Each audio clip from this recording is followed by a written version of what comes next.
Welcome to Sussex Central High School. I'm Scott Kammerer. I'm here with state champion coach and wrestler Dan Rigby. Missy Holoquest on the camera. Eric Donato, whose son is pound for pound, maybe the best wrestler in the state. He's on the camera, so we're expecting big things from him. We have a new producer, first-year producer, Benny Mitchell. He's been training under the watchful eye of some other producers we've had, so hopefully he does a good job here tonight, Dan. But we got a big match. Number 3, Caesar Rodney against unranked Sussex Central. What are you thinking? Yeah, Scott, it's good to be back. We got a presentation here for Coach Miller, but, you know, Caesar Rodney's having a great year, number 3 in the state. Sussex Central a little bit down with some injuries, but, you know, you can never underestimate the value of a Sussex Central versus Caesar Rodney match. Absolutely. We're going to turn off the microphones for a second here and listen to this presentation from the boosters. The Sussex Central Wrestling Boosters would like to honor head coach Shane Miller for picking up his 100th career gold league victory on the 17th of January at Rodney Stadium.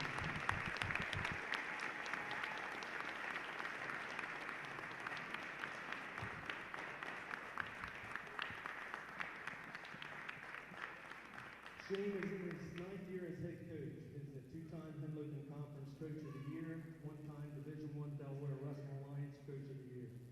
Shane has been a member of all 3 Sussex Central Wrestling State Championship teams. In 2008 as a team captain wrestler, 2016 and 17 as an assistant coach, and leading the Golden Knights to the 2024-2025 state title as head coach. Congrats, Shane.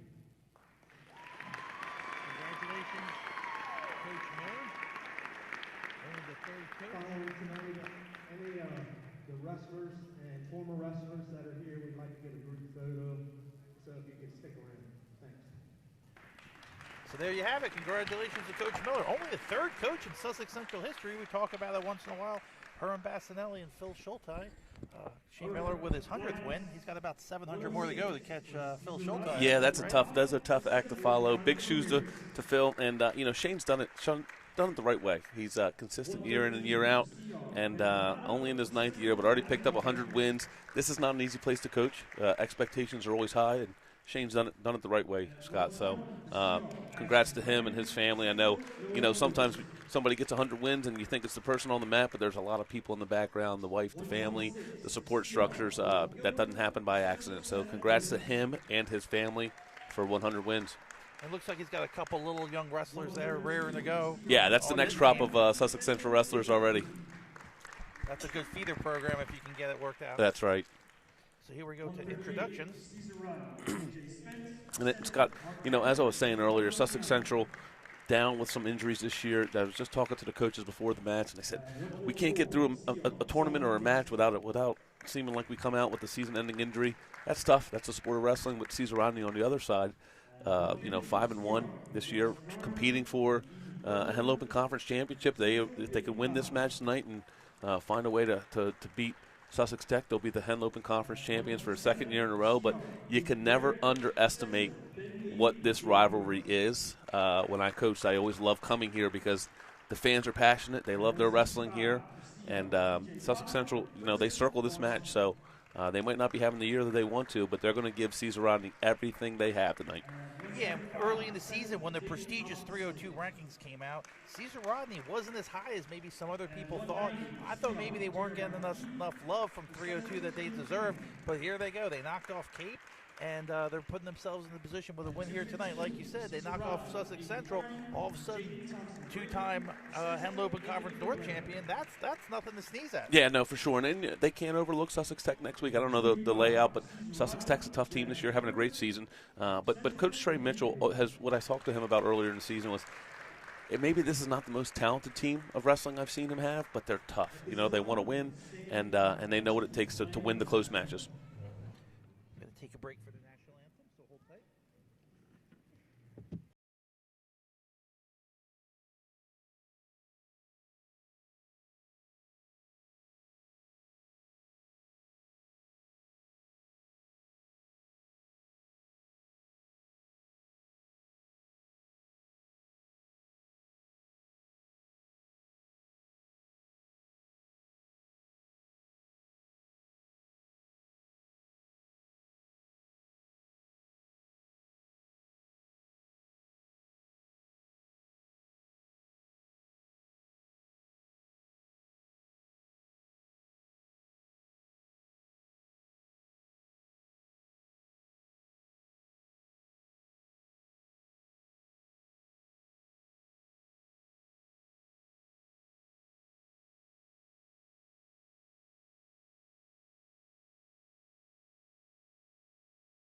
So welcome back.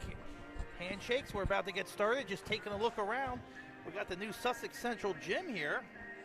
Pretty nice. Yeah, this is a nice gym. Sussex Central did a nice job laying this gym out. I'm not sure. I've been out of the game. I'm not sure if conferences are here this year or not, but if they are, what a fun environment for our Henlopen Conference wrestlers. It reminds me a little bit of the Smyrna gym, a little bit smaller. I don't think it's big enough to hold individual states, but it could probably hold conferences. I think you only need 3 mats for conferences, That's which right. I think they should be able to do. I think getting that 5th in here with the bleachers would be tough. Yeah. So I think Sussex Central is probably out on that, but Cape Henlopen will get another year of concessions at the states, it looks like. That's right. There we go. So here we go, 106. It looks like Lily Moffitt. She's a junior. She's 2-1. She'll be starting at 106.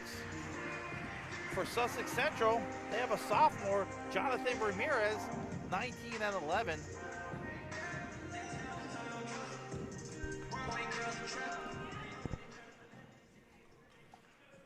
Scott Lilly is one of the girls on the girls wrestling team here and filling in for the injured 106-pounder. Yeah, Lily Moffitt, I saw ranked number 1 at her weight class. That's right. She's been doing a great job filling in. Not the easiest thing to do sometimes. No, and you know, when she's matched with someone about her size, she can compete. But when you have someone who's strong and physical, it's a little bit of a challenge for her. From what I've seen of her, she actually has a really nice. Oh, there's an ankle pick by Ramirez. She Yeah. has a nice ankle pick. Good low single. When you look at a record like Ramirez at 19-11, you know you notice 11 losses, but you got to remember the tough schedule that Sussex Central wrestles in, and Ramirez looking for the fall here. This is one that Sussex Central probably has circled for some bonus points. Looks like he's settled in. He's got Lily Moffitt in trouble. Can he deliver a pin for Sussex Central and start the match off in fine territory for him? That's a tight near side cradle. Moffitt fighting. Referee Sawyer with the hand slap. Big start for Sussex Central. They get 6. Yeah, if Sussex Central wants a chance to stay in this match, they're going to have to get bonus points wherever they can, and that was certainly one of them. And you talk a lot about matchups and who's favored if it's a toss-up. I think they were thinking bonus there, and they got bonus, and Ramirez delivered early on. We're going to move on to 113 pounds, Dan, where Ben Donato, he's a senior. He's a tech fall machine, 27-5, placed at the beast. He's going to wrestle, looks like Ivan Rodriguez, a junior. He's 11-16. What do you think Cesar Rodney's looking for here? Cesar Rodney's got to match the bonus here. Ben Donato, as you said, he's a point-scoring machine. You know, I think sometimes when you score points, you got to look for the fall here, though. You just can't try to rack up points from the Beast of the East All-American at that. Yeah, I think one of the things I've seen out of Ben this year, he scores so many points so quickly, and with the 4 and the 3, he texts guys before you didn't even know what happened, and right off the whistle, there's 3. Yeah, he's got a straight bar there going the opposite direction. He's, one of the things about Ben is he's very shifty. He has a lot of different components to his offense, and one of the things I used to tell athletes is score some points early. Make sure you still put yourself in a position to get a tech fall, but start looking pin as the match develops. Yeah, when those guys are wrestling good, they wrestle hard. They don't look up at the scoreboard until the middle of the first period and see where they're at. That's exactly right. All of a sudden, you're up 6-0.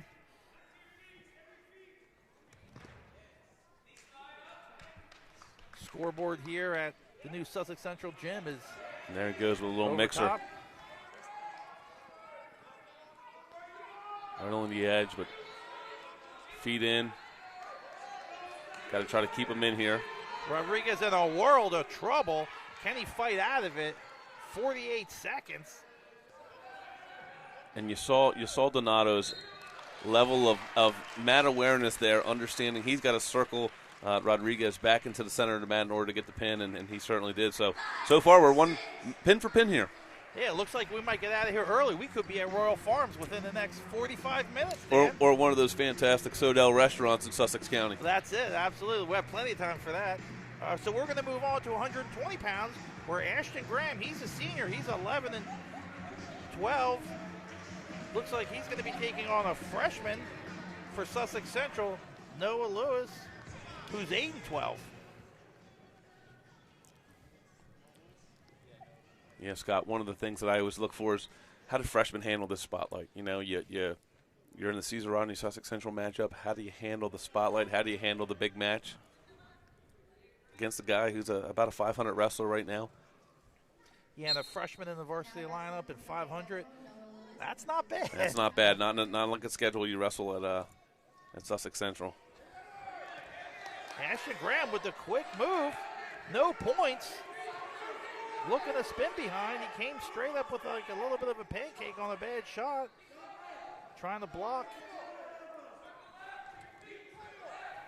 Ashton Graham, a senior, has had a very good career at Caesar Rodney, looking to cap it off here in his last duel with Sussex Central. One of the things about Ashton Graham and having coached Caesar Rodney, I got the chance to watch him growing up, is the longer the match goes on, the more it's going to favor Lewis. You know, Ashton Graham is a very, he throws a lot at you early. And if Lewis can weather the storm, that's a good thing for him. Yeah, great little shuck throw by Graham. Lewis fights it off for a second. Now he's in trouble on his back. Holding 2 points. Yeah, we got a 2-2 there, so we're going to go up 4-0 for Ashton Graham. Sorry, go up 5-0. A lot of points so far. If I'm Shane Miller, I'm telling Noah Lewis, weather the storm, settle into this match, get to your offense. You don't have to win the first period. You just got to be winning at the end of the third. Yeah, and looking at the lineups today, I didn't see too many moves either coach was going to make. I know Coach Mitchell did a really good job, made some moves in his last match, picked up a couple of wins and was able to knock off a higher-ranked team. But I think they're going to wrestle it pretty much straight up here tonight. Yeah, and, you know, that's kind of like Henlopen North wrestling, right, Scott? There's never really a night off. You're wrestling Milford, you're wrestling Smyrna, you're wrestling Cape. You come into Central, then you go into Tech, and there's never really an easy match. You got to be ready for everybody, and you got to have your wrestlers ready to compete night in and night out. And one bad night can be the difference of being the Henlopen Conference champs or not. Yeah, it's funny. There's two kind of strategies. Oh, good shot by Ashton Graham here. No points. Great job seeing that leg pass. Yeah, the two strategies are some of the teams do not like to wrestle in state and see these teams a ton of times. They like to wrestle in the duel and wrestle in conferences, and that's it. Other teams, hey, I'm going to see the in-state guys as much as possible. Yeah, and you know, I think it's really just a preference on where your team is. I think sometimes there's some benefit in staying in state and kind of getting your footing, and then I think other years you want to get out of state and see what you match up against. But if you go out of state and your team's not ready, it can be problematic because you got some banged up puppies, and next thing you know, you're in trouble. Yeah, at 302 we prefer in-state, so it makes it easier for us to do our rankings head-to-head. That's exactly right. That's everyone's got their preferences. Yeah, everyone has their preferences about the rankings and their opinions, right? That's right. Much like the Caesar Rodney referendum on February 9th. Vote for the referendum. Hey, with no referendum, no money, no school books, what are we going to do? That's right. It'll be hard times. Caesar Rodney done a great job educating kids. Sports, I think they're second in the state championship. Yeah. Lots of tradition. Tradition is excellence. Speaking of tradition, Caesar Rodney Wrestling, Ashton Graham, the latest in a long line of excellent wrestlers. He's got a double arm bar. Double arm bar, minute left to go, center of the mat. One of the most uncomfortable moves in the history of wrestling. Noah Lewis is fine. There it is. So far, all pins. That takes care of 120. Ashton Graham delivering the big pin for Caesar Rodney. That makes it 12-6 the Riders, and that takes us to 126 pounds. Colton Gilbert, a sophomore, 10-14, is slated to take on Seth Milligan, a sophomore, 23-12. Milligan having an excellent sophomore campaign. Yeah, to see a sophomore Seth Milligan from Sussex Central, to have that 23-12 record is impressive. And I think if you're the coaches of Sussex Central, you're circling this one as well. And this is one we got to get out with not only a win, but maybe some bonus. Absolutely. Sussex Central next up has 6th ranked Jade Maith. He's a senior, so they're going to expect some bonus points perhaps out of him too. After that, Caesar Rodney answers with number 2, one of the most exciting wrestlers in the state, J.J. Spence, at 138, so don't go away. Yeah, and you know, Shane Miller's done this a number of times. He knows that we got to stay in the match. We can't let this match get away from us. We got to win the matches that we can win, and we got to stay within striking distance if we want a chance to get this done. So Sussex Central wrestlers are extremely well coached. They know their job. They know their role, and Shane's going to have them ready.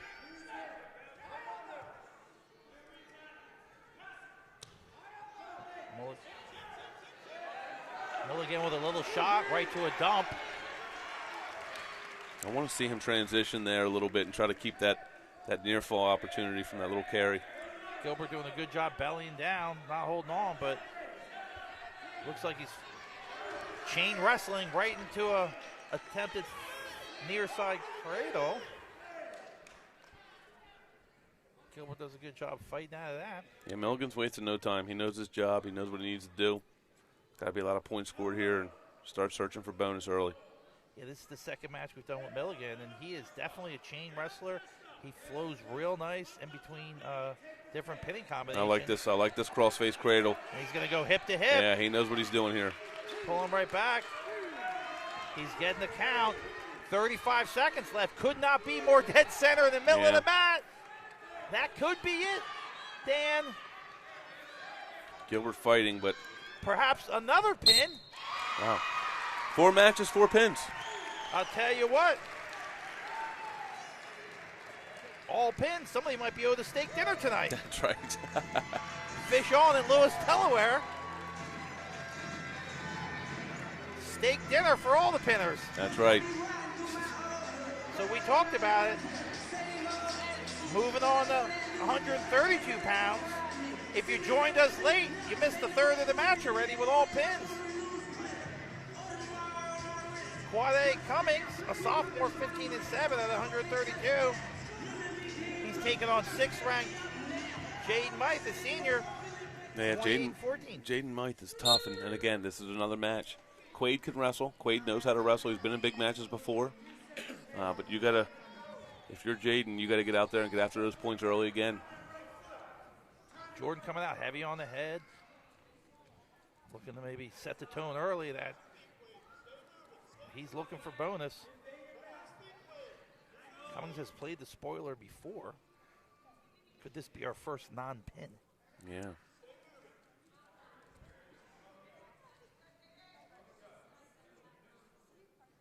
Talking about conferences coming up. Delaware, 1 state champion, conferences and then states. The Henlopen traditionally strong. This year should be like all the others when it comes to that. Sussex Central in on a quick takedown. Big mat return.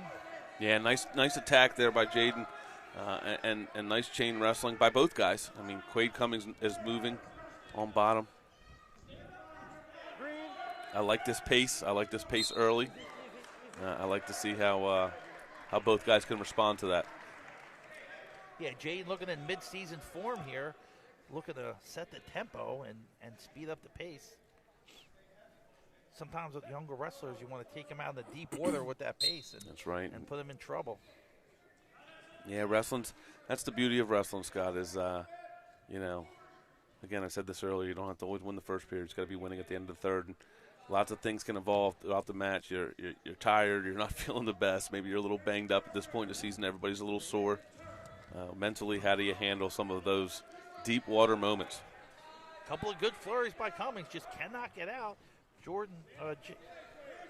Jaden putting on a nice ride here, burning up the first period. He's up 3-0. Yeah, and if I'm Coach Trey, Mitchell, I'm telling Quade, you got to get to your feet. You know, this wrestling, the switches and sit and turns.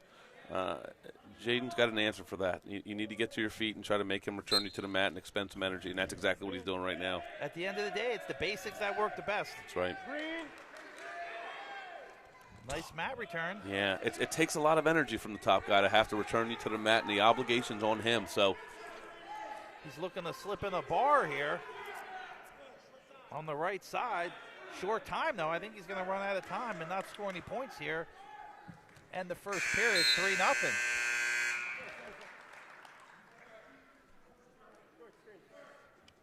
Green choice, Sussex Central's going to defer. and Cummings is going to take neutral. I like that call. We're down 3-0. I didn't have a lot of success on bottom.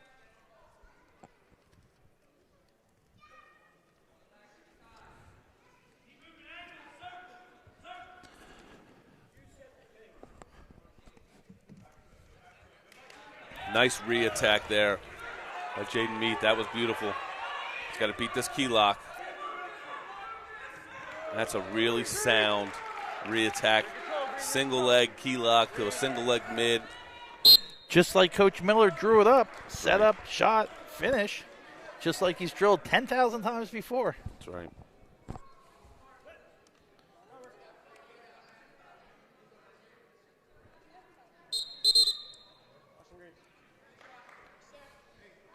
Jaden up 6-0, looking to build a major here. I think Sussex Central's definitely looking for bonus points.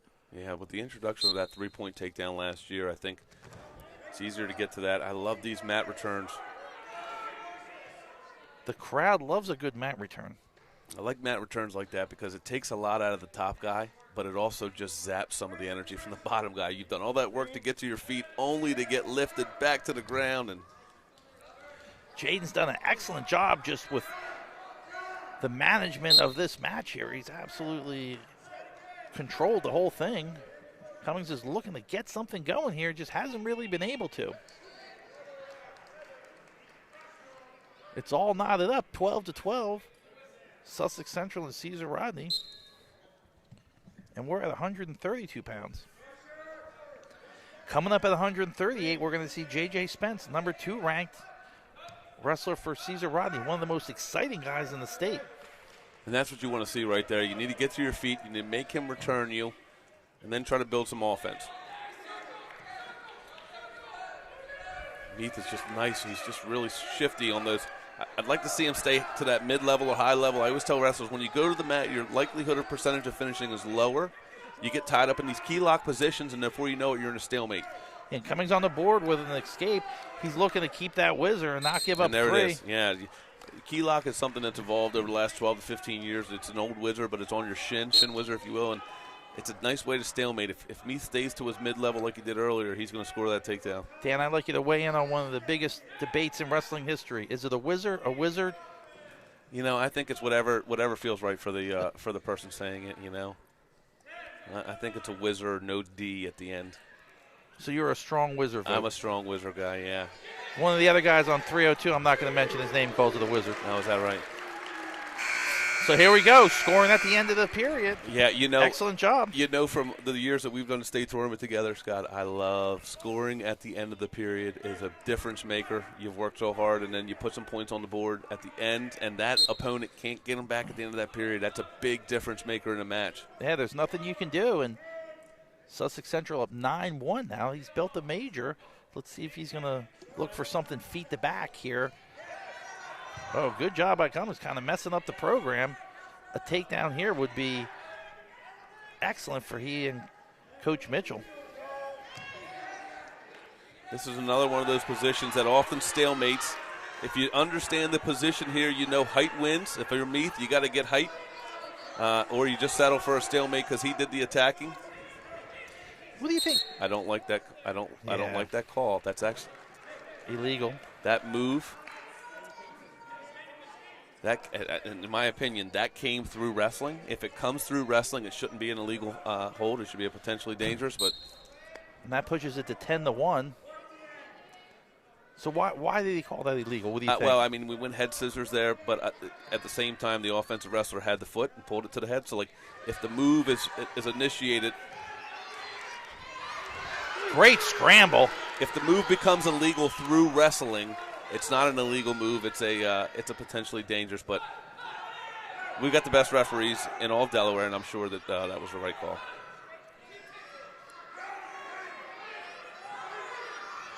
And know what they say every time you complain about a referee call, they're accepting applications. That's right.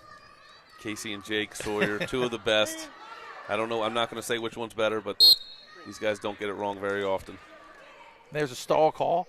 So that it's 13-1. Yeah, and there's still 40 seconds left, and I'm watching Meath here, and you know, he's done a lot of work in this match. He needs a turn here to pick up Yeah, this Tech. is where you got to dig deep. You got to find a way to get 3. This means a lot for your team. He hasn't had a lot of success turning, so now it's probably going to be 2 takedowns if he's going to try to tech. It's going to be a lot of work in this last 30 seconds. Great tackle. His coaches are going to be yelling to cut him unless they can take him to his back. Yeah, I think he's thinking take him You to got to his cut back, him. but Yeah, nothing. there we go with 20 Yeah. seconds. This is why you work so hard and train, and coach yells overtime, and let's keep shooting in practice. And a stall call. Yeah, on red for backing out. So we're 11 seconds, and here's what Cummings is going to look to do. Cummings cannot get taken down, and Meath has got to throw everything at him but the kitchen sink. He's got to go get it. He's been able to score when he wanted to. 5 seconds, short time. I don't know if he's going to get a shot off. Yeah, he's not going to fire off here. Man, Meath wrestled a great match. Love to have seen him. But you got to give Cummings a lot of credit Yeah. there. Hey, that was just a really loud major decision. That's what that was. That's right. That's exactly right.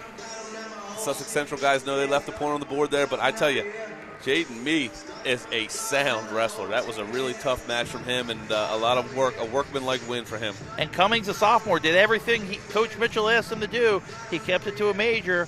So here we go, 138 pounds. I think probably the most exciting guy in the state, J.J. Spence. I've been saying it since he was a freshman. He's 26-8. He's taken on Mark Everett, a sophomore, 17-14. I think Caesar Rodney's trying to think bonus points here, and Sussex Central's thinking, let's shave some points. Yeah, just like last match, the team that can shave the points tends to come out on top. And you're right about that. Spence he's shifty. He's a little unorthodox, but he's a technically sound wrestler. I say this about a lot of wrestlers.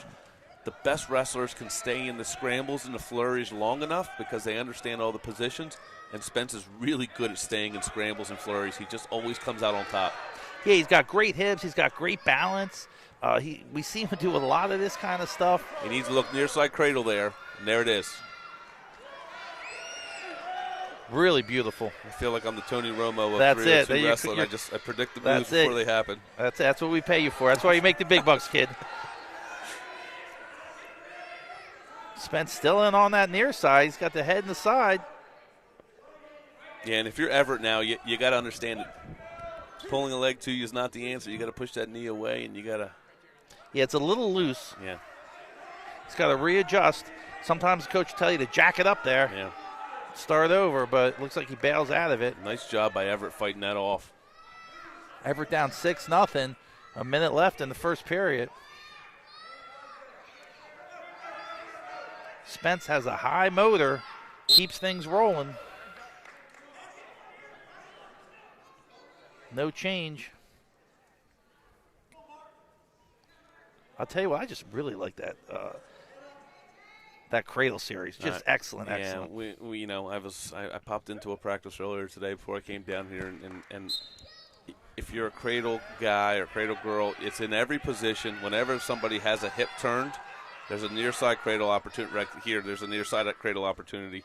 And when you start seeing it, you see it develop from so many different positions. A lot of people call it cradle crazy, that you just start looking everywhere. Teddy Thompson, great Sussex Central wrestler, was just a master with the cradle back in the day. There's a hazard. He gets the 1 count. Trying to settle down. Bails out again. That's what I said about Spence's hips. He just can sense kind of when he's getting jammed up in trouble and just can bail out and get a restart. Yeah. A lot of work in that first period just to be up 6-0. Spence defers. Yeah, I don't think I would take bottom. I was just thinking that, you go through your head like, what are you going to take? Neutral, I think, probably his best bet here. In on a shot. Spence defends it. He's probably thinking cradle again right here. I tell you, Everett keeps sitting to that hip when he's in that the front head position. He needs to be real careful here. He's going to get neck whipped if he does that again. Anytime you're going to peek out, or you need to make sure your knee's sliding and not going to a hip. And I think if he does that again, Spence is going to make him pay. He's done it 3 or 4 times now. Marquee match of the night probably tonight. 150 pounds, possibly 2 ranked wrestlers, and Ethan Ferger, number 5, against Peyton Conaway. He's been out a little bit, but hopefully we'll see him here tonight. He's 16-6, a senior. Great leg pass. Another scramble. Here's another cradle opportunity. If you can lock it up, there it is. It's a low leg cradle now, so I think this is a higher likelihood of pin, personally, for me. To me, the low leg cradle is the hardest to get out of, and I think we're looking at a pin here, Dan. And Everett somehow found a way to great job get out. by Everett. Yeah. Dug deep and just rocked out of that, and hey, sometimes you're a little overmatched, you're a little overwhelmed, but getting out of cradles is not the easiest thing in the world to do. Yeah, and if I'm Everett, coach has got to be yelling, you're down 13. Go to your back. You can't get pinned. Tech fall's okay. Pin's not okay. Yeah, so 30 seconds left. You probably don't want to turn him here because you don't have enough time for a pin. Yeah. Everett's shown a lot of and if you are going to turn, it's got to be a pin. It's got to be something like this. It's got to be something big. It's got to be a cross-face cradle with 18 to go. Yeah, do you take him or do you ice it here? He's saying turn her if you can. Yeah. Everett doing a good job again fighting out of it. He might have been working on cradles all week. All right. So Spence is going to have choice. I love that call, taking him on top. I love him on top. Oh, I don't. See, the problem with that is and you're going to be attacked. You got to go to his back. I think Coach Mitchell wanted him on top. I like the top call. Takedown's a tech. Yeah, so you got to go feet to back. Yeah, you got to go right to a pinning combination. I thought he was going to take top. I'm very surprised. Yeah, I think Coach Mitchell wanted him on top. Sometimes you take bottom, too, because then you got a couple choices, you know. He's got to know his position. He's got to know that he's got to stack him here and take him to his back. Yeah, because the takedown ends it with no chance of a pin. Correct. That'll make it a 16-point differential. I like this. If he knows where he is, he's got to sit him up towards his head. 1:20 left, so plenty of time, not a factor. Everett hanging on for dear life. Oh, he's stacked. That's what I like. Yeah, that is great in that awareness to know where he is. Coach Rigby calls 2 in a row. Yeah. Might go right from here to Harrington. That's easy now. Yeah, big night, big night. All right, so that takes us to 144 pounds. Yeah, might have a little bit of movement here. We're going to hold off because we think they could be making some moves here. We got a couple choices at 144, so we're going to wait for the announcement. Yeah, this is Sean Dixon from Caesar Rodney.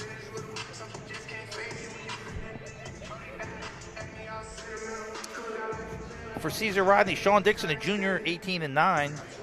He's taking on Giovanni Tiano for Sussex Central at 144 pounds. The Riders are up 18-16. All exciting matches so far. One major, the rest pins. That's unofficial.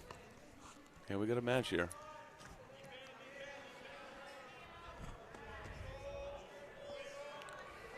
Dixon's got a, I'll isolate that low leg. The biggest thing, the difference between wrestling now and 25 years ago, guys just don't give up stuff. That's right. Well, and you know, it is funny you say that. The scramble has become, number one, very popular. Number two, it's the positional awareness where you can stay in moves for a lot longer. You watch some of the, I think that was it, Nebraska and Penn State wrestle tonight, and you watch some of those guys on Penn State, and they just stay in the flurries because it doesn't matter what move they're in. They've been there before, and they understand it.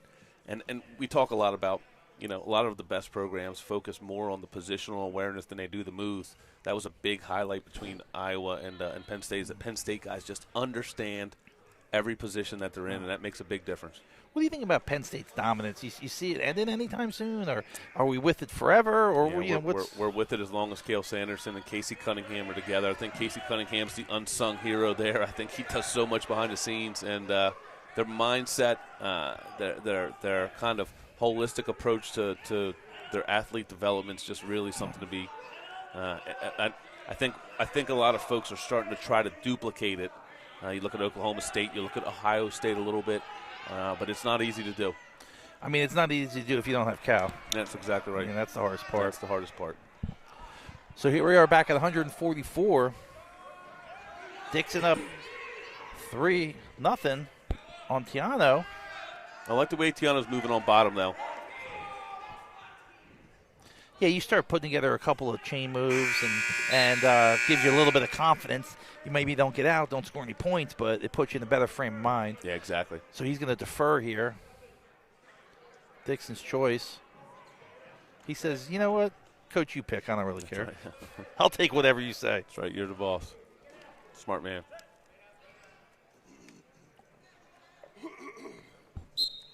And there we have Benny Mitchell's patting and cough in the background. Tell you what, man, it's hard to get producers these days. We have an ad out on Indeed, but not a lot of luck. And there's a near side cradle by Dixon. This is a tough position to finish from. You got to be really aware of the position. It's not easy. It is tight, though. It is tight. He's going to get some near fall, but I don't know he's going to be able to finish here. He has to reset. So he picks up 2 on the near fall. I'll tell you what, I'm still not used to the 3 takedown, 4 near fall. I just am not. There's a full Nelson. Well, Scott, you know, is it age? You've been around wrestling for 50 or 60 years. That's what happens. You can't. I'm not improving. My skill, my knowledge is not improving. It's plateaued, Dan. Yeah. Unfortunately for me. So here we go. 1:17 left in the second period. Dixon kind of in control, 5-1, right? Yeah, you know, he is, but the score's not indicative of that. I think that, you know, he's doing a lot of the work and just kind of keeps hanging around. Which is kind of a dangerous thing. It is. I mean, that's a dangerous thing if you're up 5-0. You just feel like, hey, man, kind of feel like I dominated this match, but he's just kind of hanging around. Yeah. And with the scoring system, hey, that's a reversal to your back. That's exactly right. It's one bad choice. It's one bad choice away.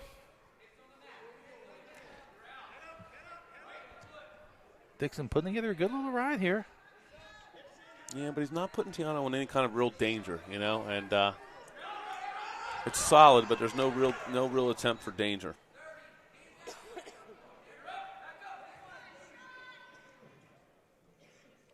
I'd like to see him kind of drive over those arms and start working a bar. He's got a bar opportunity on that right side and kind of stick with something. There's a near side cradle. Standing near side cradle. He's got to get elbow deep behind the knee, and he's got to put his head in, you know. And here's a flurry, right? When a guy hangs around like this with 6 seconds left to go, he catches a little bit of energy at the end of the period. And he's turning in, but he cannot do it. No points. So you see this momentum shift, because when a guy hangs around and he finishes a period like that, the momentum shifts, and now he feels really good about himself. He's going to take bottom, and I bet you're going to see a pretty energetic little flurry here from the bottom wrestler. And listen, he gets out, all of a sudden, it's a one takedown match. Exactly right. This is the most closely contested battle we've seen here tonight. All pins in a major. Yeah, and if you're Central, these are the kind of ones you got to kind of steal. Right? Your season hasn't gone the way that you wanted to, but you steal 1 or 2 of these, and before you know it, you've got Cesar Rodney's back against the wall. You got to win the toss-ups if you want to win the duel. That's right. But you're not going to win it like this. Tiano's got to get to his feet, and he's got to make Dixon really work hard to keep him down. And the quicker he gets out, the longer time he has to get a takedown. Exactly right. You hate to get pushed right up till the end and be needing a takedown. Oh, good little switch attempt, but he's got to go head under. He's got to get height. Dixon fighting it off. Yeah, he's in a Peterson type position here. If he wanted to go Peterson, he was in a Peterson position. Tiano's turning in. I think you're right. I think Peterson was the way to go. Yeah, he turned it the wrong way. That's the worst. Especially when you watch the tape back, yeah. like, oh, man. And now Dixon's got his hips in, and he's okay. He's going to be okay to ride here. Now he's got to be careful here. He's got to watch his own defensive pin. Tiano's still looking to turn the wrong way. Hey, sometimes that works out, though, because you could be unconventional. Coach Miller's demonstrating the turn he wants. Yeah, and I mean, we're all saying the same thing. Dixon's a little uncomfortable here, too. He's got foot to the butt. He's just kind of holding on here like a bull rider. Looks like he has weathered the storm of that scramble. I thought he was in trouble there for a second. He's got to get Tiano flat, and the Sussex Central coaches know if we want to win this match, we've got to fire off a lot here in the last 15 seconds. It just doesn't look like he has enough to do it. Dixon's going to escape with a close win here. 5-2 for the Riders. 7 matches left. That'll make the Riders up 21-16. So we'll see what happens in the next match here. We're supposed to have 2 ranked guys, number 2 Peyton Conaway against Ethan Ferger, number 5, but we'll see if the move they made at 144, Dan, affects kind of what they do at 150. Right. They also have Mason Eichenberg. He's a freshman.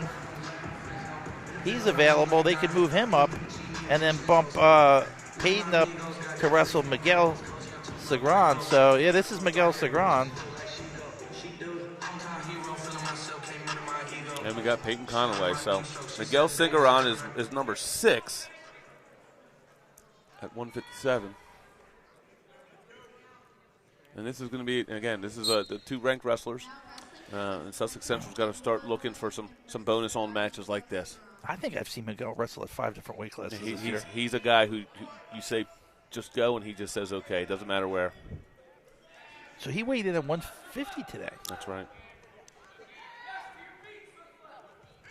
I think I saw him at 165. I think he weighed in. I think that's near side. This would be a heck of an upset here. Yeah.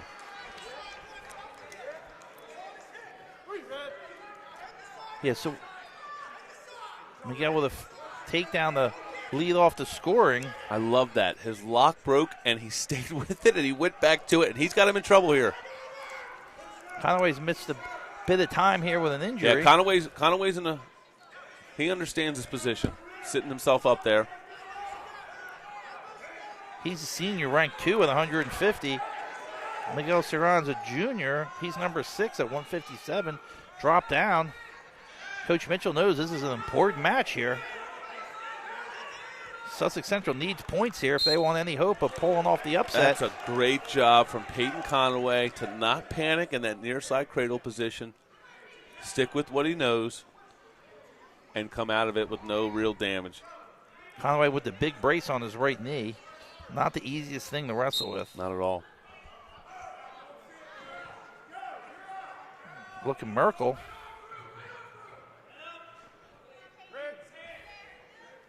Yeah, you don't need this position now.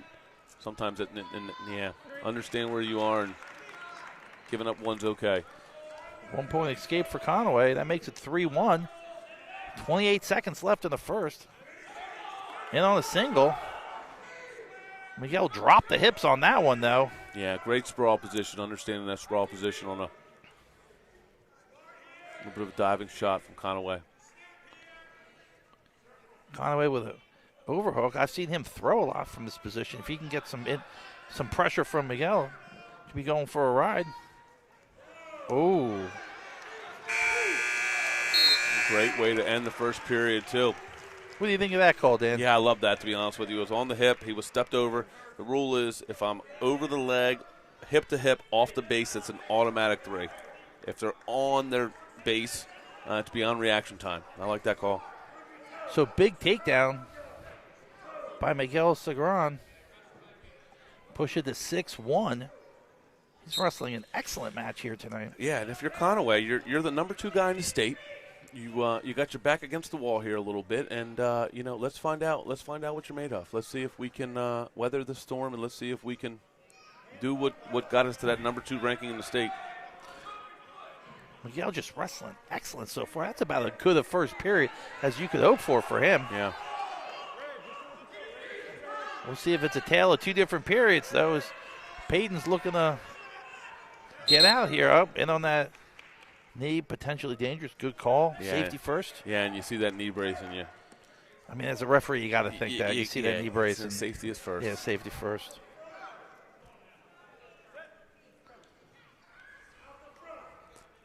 Minute 30 to go here in a second.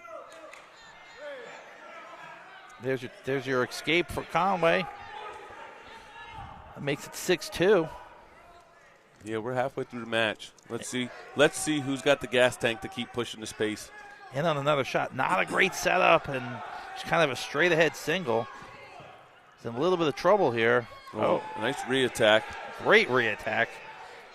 Puts Miguel on his butt.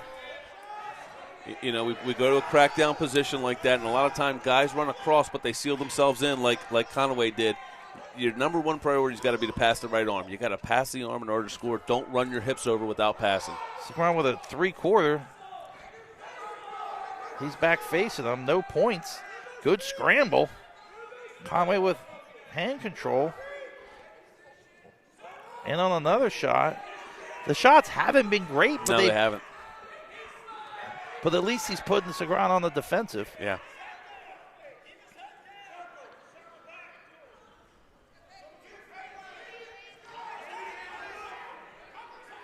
$20 seconds left. Yeah, let's see if somebody can score in short time. Conway not in a great position, flattened out on the mat.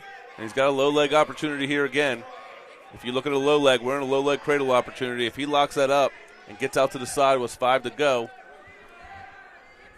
he's got to pop his head, lock that cradle. I think he I just feel like Miguel's been in great position this whole match. Every time you turn around, he's in some scoring position. Here's what I'm watching for now, Scott. You got the number 2 guy with his back against the wall. You got 2 minutes. Do you keep the pedal to the metal or do you go to prevent? And I tell you, most times when people go to prevent, it doesn't work out in their benefit. You got to keep the pedal to the metal and you got to keep trying to score points. They say the only thing it prevents is you winning. That's right. But though people do it all the time. Reminds me of the Eagles. Yeah, exactly right. Let's not talk about that. Too soon. Rough year, yeah. So here we go, minute 42. What's Conaway got to do to get going here? Yeah, I think he's got to start mixing up some little bit of motion, right? He's taking straight-on shots. He doesn't have a lot of angles. And, he's allowing Segron, it's kind of like that. He's got to get side to side. And he's got to move Segron's feet a little bit to open up some of that baseline defense. He's taking a lot of shots. He just really hasn't put the pressure and putting Segron in any defensive positions. Segron's done a nice job of keeping his knees back, Conaway's knees back, so he can't get his knees in and score. So now he's got to start getting side to side. He's got to start moving his feet a little bit, moving his hands, getting Segron out of position. I don't know how this match is going to end up, but this is the best I've seen Segron all season. Yeah. Really wrestling a great match. And if you're Conway, if you're Peyton Conway, you got to start firing one off here. You can't wait until the very end to try to fire feet to back because as the match progresses, Segron has more and more chance to kind of shut it down a little bit. Yeah, this is such a pivotal match. If Sussex Central doesn't pull this off, I think they're going to be in a world of trouble. Yeah, they here. are. This is one they got to win. 40 to go. Conway's got to start firing them off here. He needs 2 scores. Yeah, he does.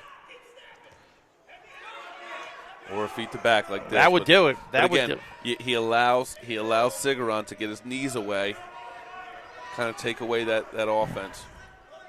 Time ticking away. 20 seconds left. Segron with another takedown. That's going to seal the match. That's going to seal the match. 9-2. He's still wrestling hard, looking for more points. I love this. Just can't say how impressed I am with the match that Segron's put together here. Segron's going to fire one off here and try to get the major.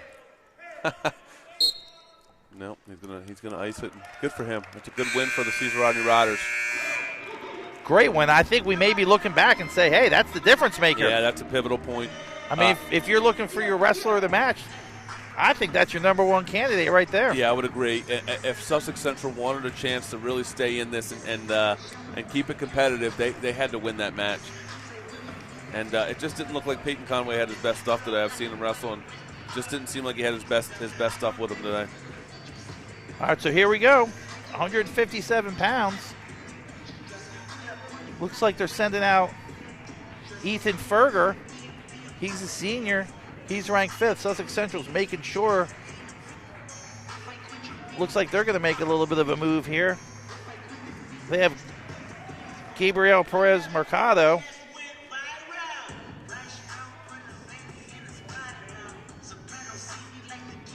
See if you can see who that is. Ben Lee. So we have Ben Lee, a senior. 21-10 at 157 pounds. Yeah, number 5 ranked in the state. So this is another match that Central's favored to win. Yeah, the announcers prefer when the coaches wrestle it straight up. They don't like too many moves. It's easier for us old guys. It's easier for us to keep track of who's who. That's right. So here we go. Ben Lee, number 5 at 165, 21-10. He's a senior. Dropped down to 157. Ethan Ferger, a senior, 28. He's ranked 5th at 150. They're meeting at 157. Yeah, and that's the name of the game in these matchups. A lot of times is what's more favorable. Where do you feel like you match up better? Who has the coin toss? And again, when you get in the Henley Open North, it could come down to a coin toss. It could come down to, do you get the matchups that you want? And I think that's what happened so far for the Riders this year. They've been able to get their favorable matchups, and it's benefited them. Yeah, so Sussex Central sent out first at 150, and 157 Caesar Rodney sent out. So this maybe is the matchup they wanted. Yeah, exactly. They definitely got the matchup they wanted at 150. That's right.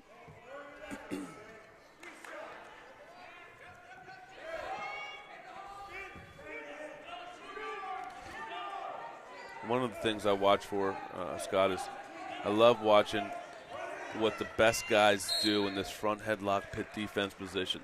I would frequently tell athletes, when you put a guy under, it's your advantage. You got to score, whether they've taken a bad shot, whether I snap them down. If you put a guy under your chest, you have the obligation to score because it is your advantage, and you got to take it like this. He's got to be able to score here. Can't let him come back in like that. Looking ahead a little bit in the match, there's 5 matches left. Caesar Rodney has 2 ranked guys. Sussex Central doesn't have any coming up. Right, yeah. So you got to think Caesar Rodney kind of in the driver's seat here. Yeah, absolutely. They're up 24-16. This is a hugely pivotal match. That's right. To me, this is a must-win for Sussex Central. And they're going to go into the second period up 3-1. Lee up over Ferger 3-1.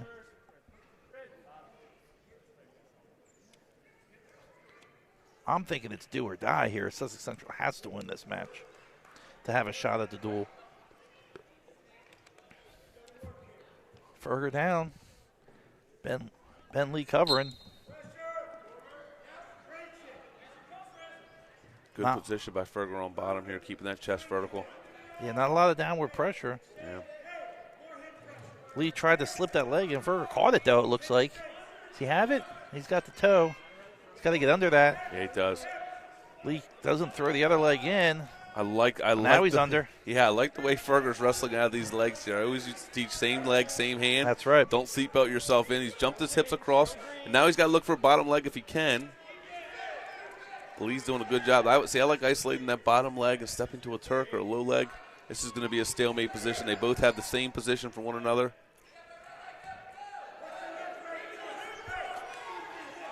Lee's got 2 hands on that ankle. Yeah, Ferger's got to try to get his knees. There we go. Got to try to get his knees. Nice job. Great job by Ferger. Evens the score with a reversal. Just kept working, improved his, and continued to improve his position, and he's rewarded with the 2-point reversal. Nice chop there by Ferger on top. And Lee's got to get moving here. 45, he's got to try to end this period on top or in a neutral position. Nice job, nice cut.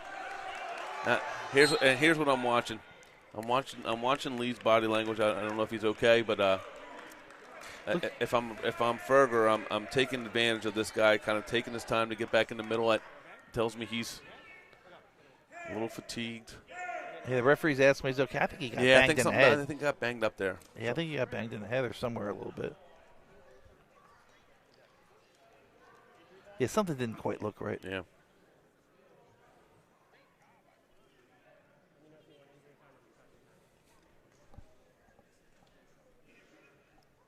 Yeah, we're on injury time here. And I like to watch, hopefully athletes are okay after their injury time, but I like to watch the flurry that happens after an injury time. Both guys got a chance to kind of catch their breath and regroup mentally.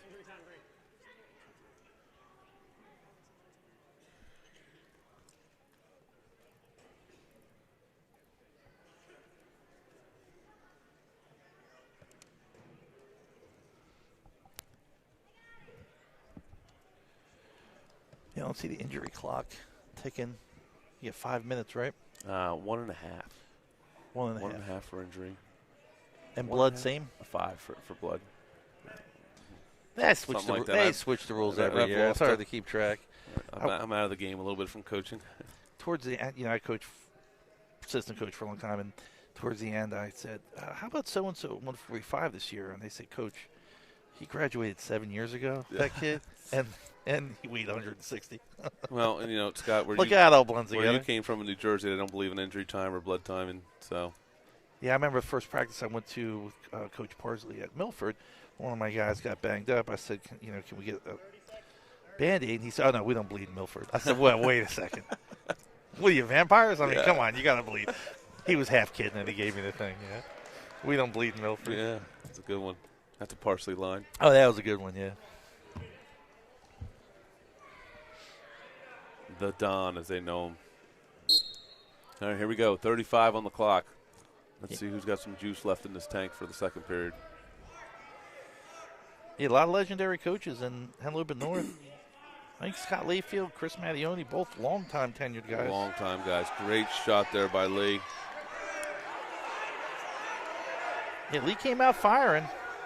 Yeah, this is what I'm talking about. Who can stay in these positions, understand that height wins this battle no matter what. So if Ferger gets his chest up, he's going to win. Lee is up now. Ferger doing a great job on the scramble. Yeah. That's good awareness by both guys. Great job. Doesn't give up any points. I think Lee's still recovering a little bit from whatever happened. I think he banged his head. I really do, because he definitely acted strange there for a second, and something didn't look right. And the referee recognized it right away. I just think it's so much better these days, and people having a better understanding of injury time and people getting hurt. That's correct. It's all about protecting our athletes. Attempted switch by Lee to a stand-up. Yeah, so we're 5-3 Sussex Central here. And again, Lee's got to make sure he keeps his back to the center of the mat. Ferger's doing a lot of the work. Nice dump here. And then so there he goes. He passes his right arm rather than sealing himself in. And so the momentum's in his favor. You can't do it any better than that. No. I mean, that's about as good as it gets, Coach. He's up 6-5, a minute 20 left. Yeah, if it's me, I'm probably looking to cut him here, to be honest with you. He's got the momentum. And if Lee escapes late, we're in a tie match. Yeah, the last thing you want to do is being forced to get a takedown with 20 seconds left. Exactly right. No stall calls on anybody yet. Although Sawyer's thinking about it. He's thinking about it. And Lee's got this little switch kind of changeover thing going on here that's a little funky. I love that they let him wrestle. I did too. I love they let him wrestle. Yeah. Let it burn, man. Yeah. Great call. Yeah.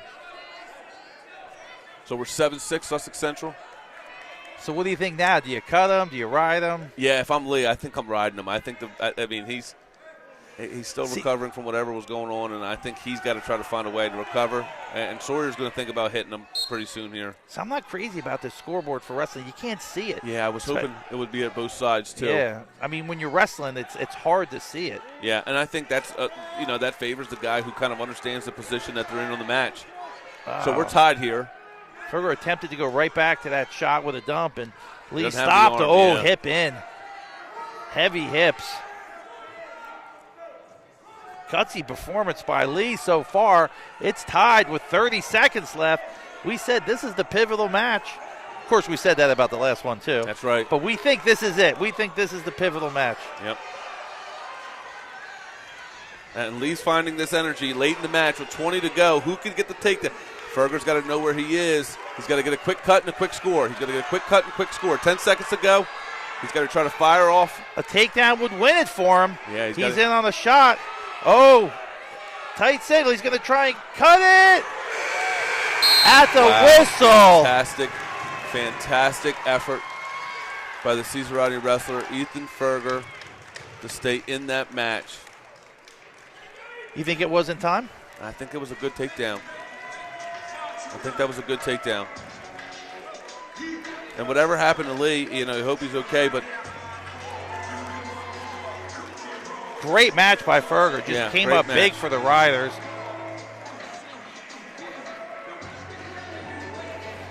Yeah, Lee came down a weight. Ferger went up a weight. So that moves it to 165 pounds.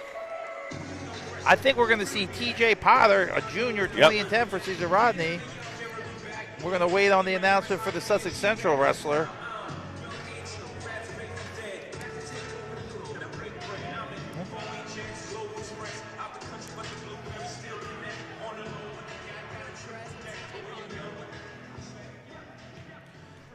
So it looks like for Sussex Central, we're going to have Gabriel Perez Mercado, a senior. TJ Potter, a junior, 20 and 10. Potter with the quickness. Stuffs the shot, spin behind. He's up 3-0. Mercado with a quick escape and cut. And he's right back in it. Potter has a lot of output. He puts on a lot of scores and kind of funky with some of his moves. And if you're Mercado, you gotta really be ready to weather this storm, because you're going to get a lot of motion, a lot of fakes, and just a little bit of unorthodox wrestling. Cesar Rodney has 2 ranked guys coming up. Jeremiah Heath, he's ranked number 3 at 190. They have 215-pounder Jaden Thomas Green. He's been out with injury. He's back. So we're happy to see him. Yeah, I'm interested to see if Coach Mitchell uses him tonight, knowing they got a big match tomorrow night against William Penn. This time of year, you got to be very mindful of, I don't like to use the word like workload for your athletes, but load management. And there's a near side cradle again. Load management is I don't really think it's a real thing often, but when you have guys who are banged up, if you don't need to put them out there, and you have a big one against William Penn tomorrow night, maybe you save them. We'll see. And I'd like to see TJ thread that arm and stay with like a mixer position when he kind of has an arm on the back. Yeah, if you told the coaches from the 80s load management, they would just cut you. Yeah, They'd that's kick right. you off the team. And that means how much work can they put in practice. Exactly. More. So Potter in complete control, looks like. Yeah, great arm bar. Got a little loose, but he readjusted. He's getting the count. That's going to put him up 10-1, I think. Uh-oh, if it goes that far. Yeah. Potter's got him in short period of time here. Short time. 2 seconds, dead center in the middle of the mat. Looks like Mercado survives. Potter gets his 4. He's up 10-1. He defers. Let's see what Mercado does. He's going to take bottom. Takes a lot of guts to take bottom when you just almost got pinned in the middle of the mat. Got to give him a lot of credit. A lot of credit. Yeah, I'm not sure if there was a good call there for where to be. Yeah, sometimes coaches tell you got no choice. Coach, I don't want to go bottom. Yeah, you're taking bottom. Yeah. I would always defer personally. I don't care. Yeah. I would always defer. Pretend you couldn't see the coach. Yeah, I have no idea. I have no idea. It's dark in here, coach. Yeah.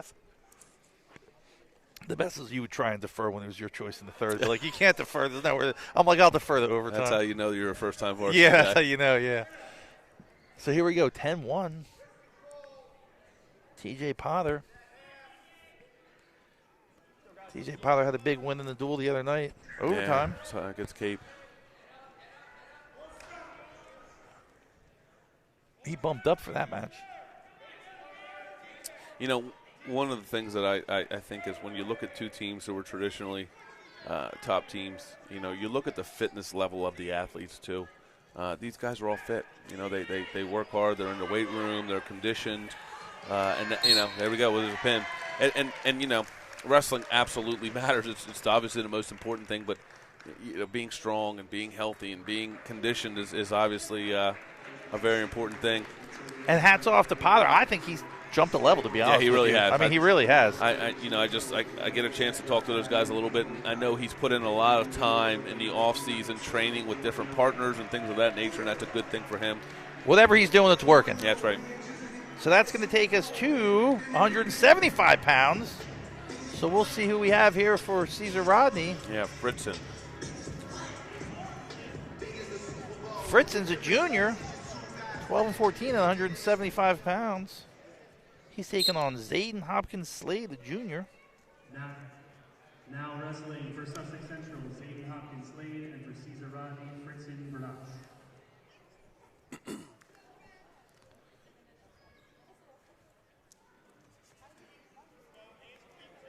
Fritzen with a nice arm drag to a shot.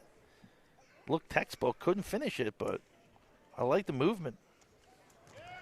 And on a low single, outside shot, turns the corner, jacks it up, looking to trip. Yeah, I like that sequence. I mean, Great sequence. I think for a lot of younger wrestlers and guys trying to kind of figure out where they are, it's that single sweep, knee pull single. How do we get to mid-level to high? It's not easy. And I think the different levels that you go up, you watch college, and guys get stuck in that mid-level because guys are so good at defending. It's a skill to be able to transition from the mat to the high level, and that was well done there by Fritzen. And Coach, you got to be impressed with what you're seeing out of Caesar Rodney tonight. Yeah, I mean, I think as the season goes on, Coach Mitchell has his guys firing on all cylinders. I don't think, and I've said this, I don't think they're the most technical team, but they're. And you've seen it tonight. They pull out these gritty wins, and they're not going to back down from anybody. And for me, I had some really talented teams, and I also had some really gritty teams. And I would take the gritty teams 10 times out of 10, And, I think they're going to be dangerous come playoff time. I mean, obviously, Salesianum #1, but this team is not to be taken lightly. They're not going to back down from anybody. And another pin there for Fritzen. That takes us to 190 pounds. But I think it's going to be an exciting match. Oh yeah, we got a little bit of Irish music in the background.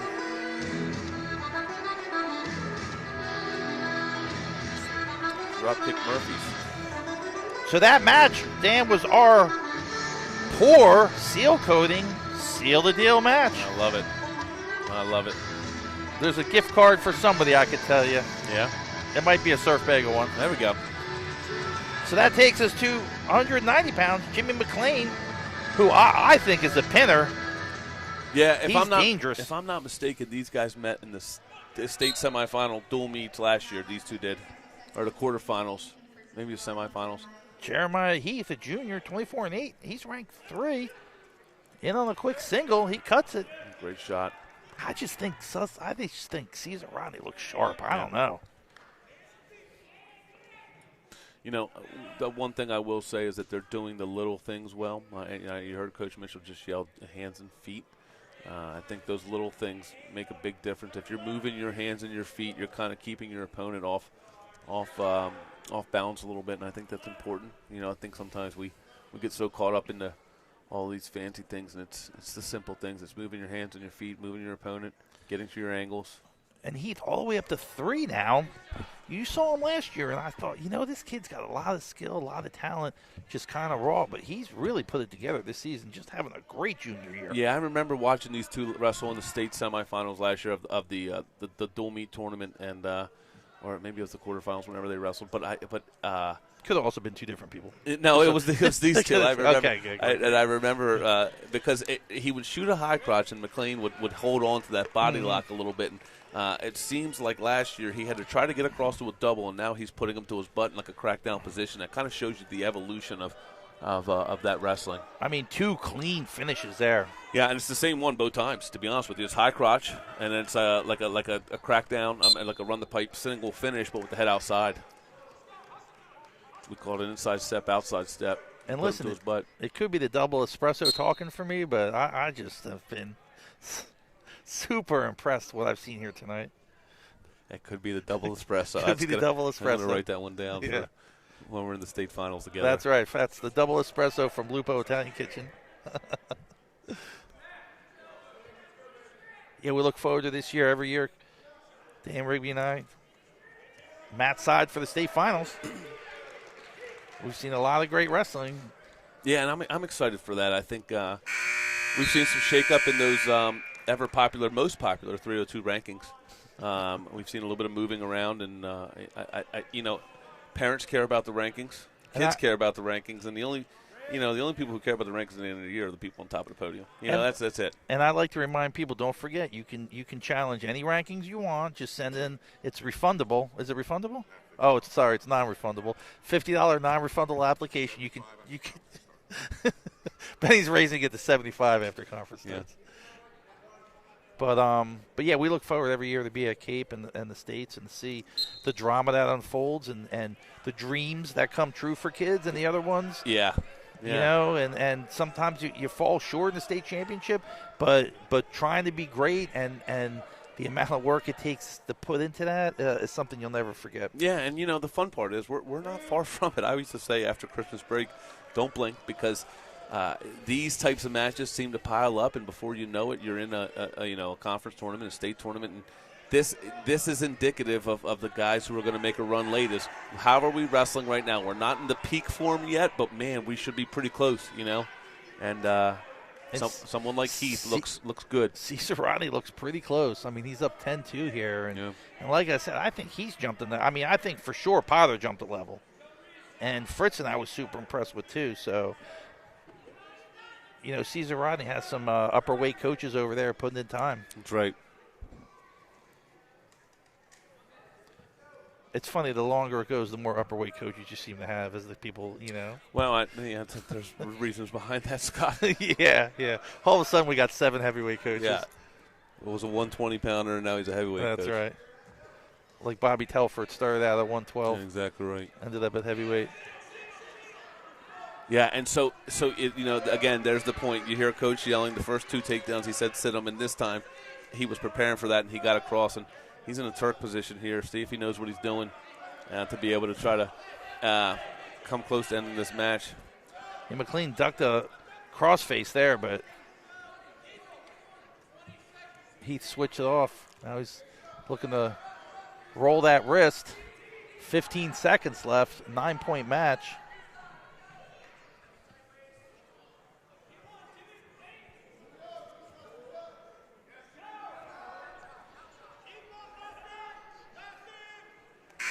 So don't forget, at the end of the match, we'll have our 302 outstanding wrestler. They get to keep the 302 chain and take it home with them. Oh, what's that? No? Oh, it's just temporary?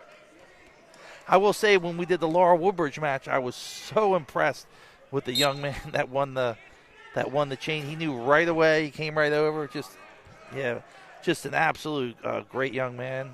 First year wrestling in front of a huge home crowd. He sealed the match for Laurel Bulldogs. Laurel ended up knocking off Sussex Central. Yeah, that was a big win for them. I don't know when the last time they beat Sussex Central was, but, you know, Coach Toadvine's doing a great job over there with those guys. Good reshot by McLean. Last year was 83. Yeah.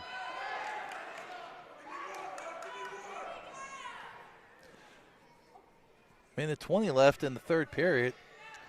Cesar Rodney Riders up 39-16. Yeah, you know, there's a fan yelling, "Give me one" to McLean. I love that. You know, you're down 10, but it's the match within the match. How do I finish this match with something good? How do I find a way to get a takedown? How do I find a way to persevere and kind of maybe finish the period on top? That's the great thing about wrestling is McLean's in a bad spot right now, but maybe he can finish this period on top. And they could see each other again. You know, They could see each other in conferences. They could see each other in individual states. Yeah, and see, I like this. I like McLean backing Heath out. I like the way that the momentum's moving for him. Probably not enough unless he goes feet to back to change the outcome of the match. But, you know, I like the way that he's kind of persevering through this, and he's weathered the storm, and pushing guys out is a big deal. You know, you put guys' backs to the edge of the mat. And sometimes, like for McLean, you get a little bit of success there, and you can build on it for the next time they wrestle. That's right. That's exactly right. I mean, it didn't work out, but like, you know, he's going after, and I like that. I like that a lot. Yeah, and Heath wrestling up to the very end, picking up the extra takedown. He did not go into preservation mode, I can tell you that. No, he didn't. Continue to wrestle hard. So at the end of 190, Cesar Rodney 16-14 with the win. Jeremiah Heath knocking off Jimmy McLean. Yeah, that brings us up to 215. I got a nephew that wrestles 215 in Maryland, and one of the better wrestlers until he hurt his back. He had a winning record. I tell you that much. What year is he? He's a sophomore. He's getting ready to turn 16, I think. I'm not really sure, but one of the better wrestlers in his neighborhood. Cullen and James. There you go. Yeah, tough guys. Maybe you could spend the summer in Cape, maybe they can come down to the Cape Henn Local Carry Memorial Wrestling Camp. There you go. There you go. All right, so that moves us to 215 pounds. Looks like Anthony Roblero for... And Aiden Carney for Cesar Rodney. Aiden Carney for Cesar Rodney. Aiden Carney been filling in at 215. Jaden Thompson-Green, who's a sophomore, he's number 5. He's been out a little bit, I think with a shoulder maybe. Yeah. But Aiden Carney bouncing back and forth between heavyweight and 215. Anthony Roblero, he's a junior, 12-12. I like Roblero going after those underhooks, chasing those hooks. And so Carney, if you're Carney, you got to figure out a way to kind of negate that. Cesar Rodney running away with it. They're up 43-16. I did not know what to expect. This score has surprised me, I'll be honest with you. Yeah, and I got a chance to talk to Coach Miller and the coaching staff over there, who always does a great job. They got about 12 coaches, and they have enough for a baseball team. They do have enough for a baseball team, but there's a lot of quality guys over there, human beings, and they're really great at what they do. And they just, they know that sometimes this is the way the cookie crumbles. If it's not your year, you got some injuries and you're banged up a little bit. But they're Sussex Central, and they'll be back next year. They'll probably put together a great end of the season, and they're excited. They think they can get some guys healthy, and I think that matters. Yeah, and sometimes you're like, some of the better coaching years that you put together aren't necessarily with the most successful teams. I agree. Some of the kids that you help and that will remember for the rest of their lives, it doesn't show up in the scorebook. No, 100%, and I think that's the important part about why a lot of these guys get into coaching is the development of young athletes and making better human beings. I always say this: a small percentage will go on and wrestle after this, but 100% will be human beings, and you better raise some really great human beings. Yeah, and wrestling coaches have been shaping the lives of Sussex County kids for a couple of generations now, and I see kids all the time that involved in wrestling and always chat them up, and you get to know kids really well, and you hope that it's. Listen, once you wrestle, everything else is easy. That's right. That's the Dan Gable line.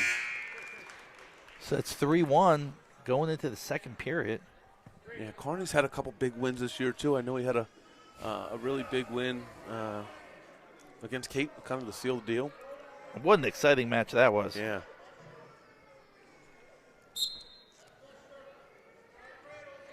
I love how Cesar Rodney just searches for those cradles. They've been cradling it up lately.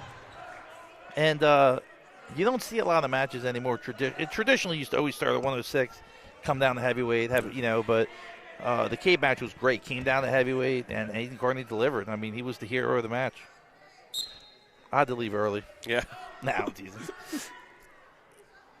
It was a great match. Crowd was into it, student section, just everything you love about Sussex County wrestling. Yeah, exactly right. We did the Laurel Woodbridge match, and everybody had like a glow light. Stick, yeah, it was that's pretty. the thing down there. It was pretty cool. I think Coach Jesse Glandon started that years ago. They did a glow stick match, and Jesse Glandon, talk about a tough dude, man. Tough dude. He can scrap. I had the privilege of coaching with him for a couple years, and he was something to he was a great guy to have on your staff because he just cared about the kids, and glad to see him go on and head coach for a couple of years and do a fantastic job turning that Laurel program around, man. So he said to me one time, he said, "What's the name of your restaurant?" And I told him, he goes, "Nobody supports wrestling. You're the only one I know, so I'm going to come visit you." I said, "Don't do it for that." I said, "I do it for the love of the game, man. Don't, Right. But he was cool. Great job by Roblero there, getting the reversal.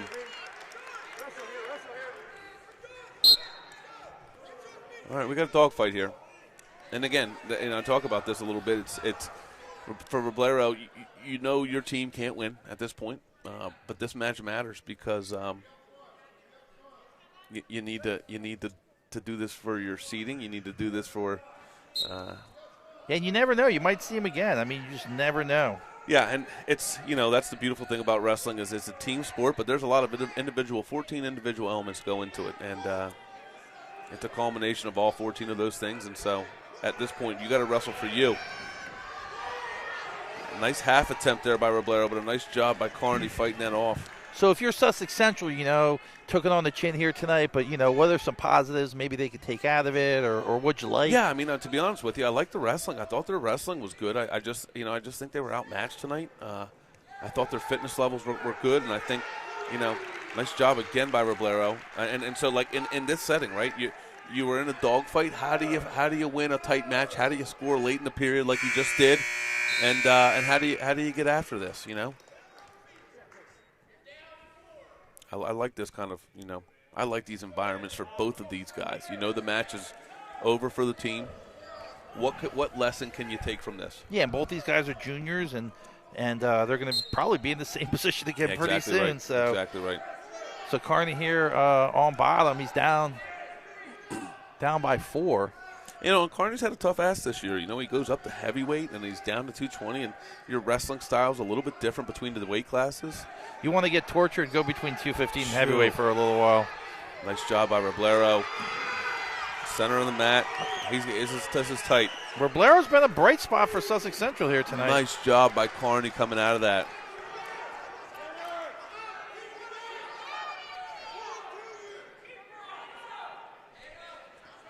That makes it 12-5, Roblero, with a minute 20 left. Yeah, I'm surprised Carney was able to come out of that. Roblero had him pretty tight down there in the middle of the mat.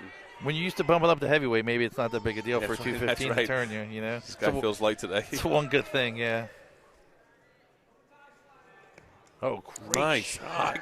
Opposite side, lefty high crotch. That was nice. Oh, holy cow. And the coaches are yelling to cut him. The coaches want him up. I mean, that might be the best shot of the night. The coaches want to let him go. The coaches want him to let him go. And listen, it's easy to yell it, but it's hard to do it sometimes. I'm not cutting anybody, man. Yeah. I just took him down. That makes it 13-8. Yeah, I like that call. You're up. You're down 5 or 6 points. And wow, what a great snap. Yeah. Saying you like that call? I like that call because if I'm a Caesar Rodney wrestler, I know that this guy can kind of relax on bottom. I need to make him push the pace on his feet, Carney breaking the cardinal rule of reaching back at 215 heavyweight. Yeah, it's a dangerous position to be in. The wrestling moms were screaming, "Don't reach back," from the top bleacher. Yeah, they're way up there, aren't they? Yeah, they did not like that. So that's the end of the match, 16-8, major decision for Anthony Roblero. That's a nice gritty win for Roblero. I like that win for him. Carney did a good job. He was in trouble there. He fought through it. Yeah. That's going to bring us up to heavyweight, last match of the night. So we'll see here. We have Lincoln Moore, a sophomore, for Sussex Central. Who is Caesar Rodney going to send out? They have a couple of choices. Yeah, here's Thompson Green. They got matching shoulder braces. I haven't seen so many shoulder braces of this match. It seems like every other kid's had one. Yeah. All right, so that brings us to heavyweight. Jaden Thompson Green. He's a sophomore, 5th-ranked 215-pounder. He's coming back from an injury. He's taking on Lincoln Moore, a sophomore. Yeah, both of these guys obviously lighter for their weight class. Probably. I know Thompson Green's obviously a 215-pounder, and Lincoln Moore doesn't look, like a big heavy. I've actually been able to see Jaden wrestle quite a few times. I love his quick feet. Yeah. That's to me like really his strong suit. He's got quick feet, quick hands, and you just see it right here. Yeah. He's got some stuff you cannot teach. Sure. That for a bigger guy is just a huge advantage.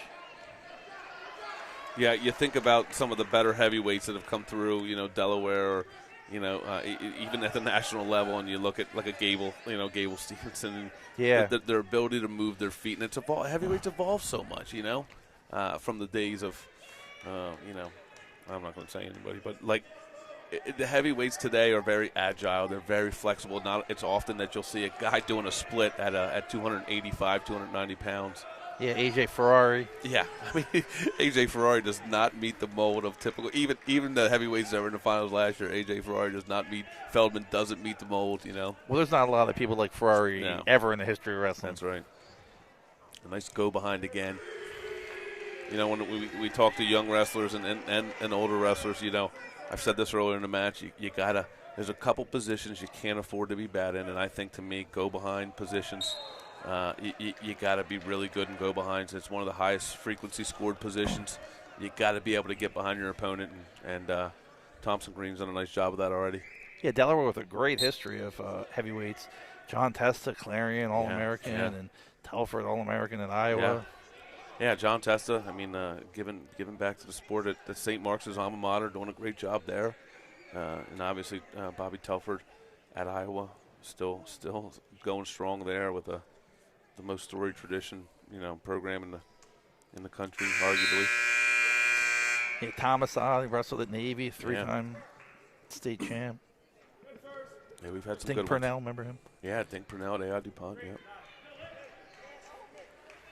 Was he a four-time finalist? No, Marcel Roberson. Marcel was a four-time finalist, lost to Testa twice. Kevin Hudson, three-time Delaware state champ, Beast of the East All-American, and his senior year didn't get to go to Ironman or Beast.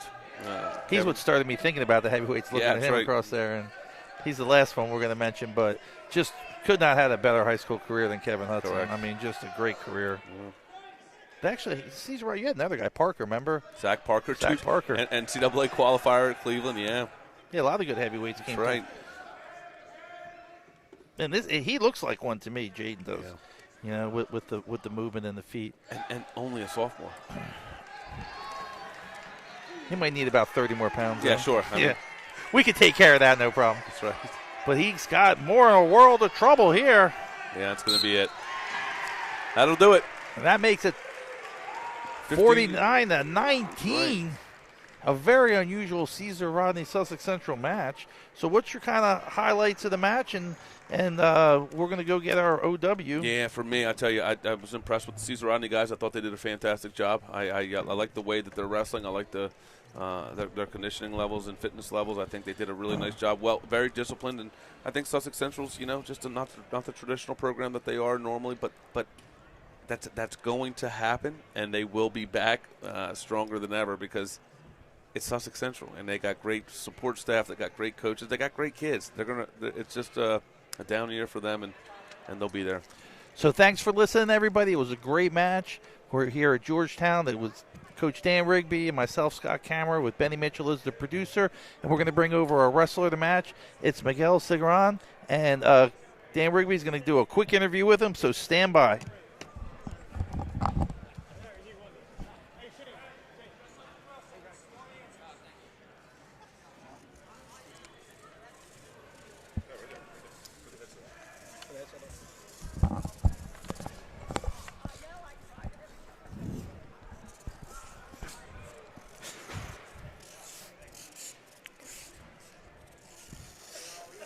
I'm here with Miguel Sigran, 302 Wrestler of the Night. Miguel, great match tonight, wrestling against the number 2 wrestler at 150 pounds, Peyton Conway. Kind of talk us a little bit about what was going through your head, knowing that you had a tough match for your team tonight and where you were mentally.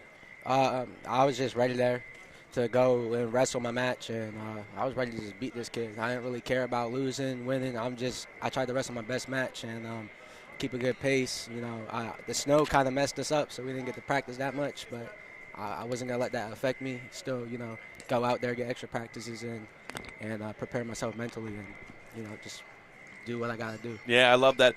One of the things I noted was that your ability to continue to fire off offense. Your conditioning looked great. Your offense looked great. You were scoring late.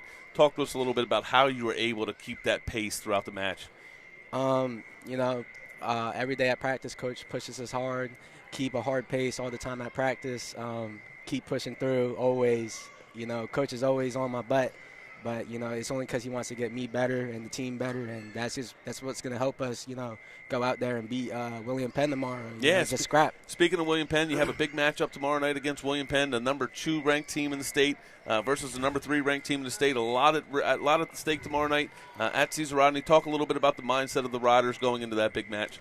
We train for this all the time. You know, this is nothing to us. You know, we just got to go out there and wrestle our match and just scrap. You know, we can't worry about what's going to happen. We just got to let it flow and, you know, just keep the same pace, what we always do every match, it's keep it to the same standard. Yeah, there you go. All right, folks, you heard it here. Your 302 wrestler of the night, Miguel Sigron. Miguel, congratulations and good luck the rest of the year. Thank you. And for Benny Mitchell, Scott Cameron, and Dan Rigby, we're saying good night from Sussex Central High School, and we'll see you here shortly in a couple weeks. State championship, and Monday at St. George's and William Penn. Milford and Sussex Tech, another big Henlopen North matchup. So enjoy, and everybody be safe.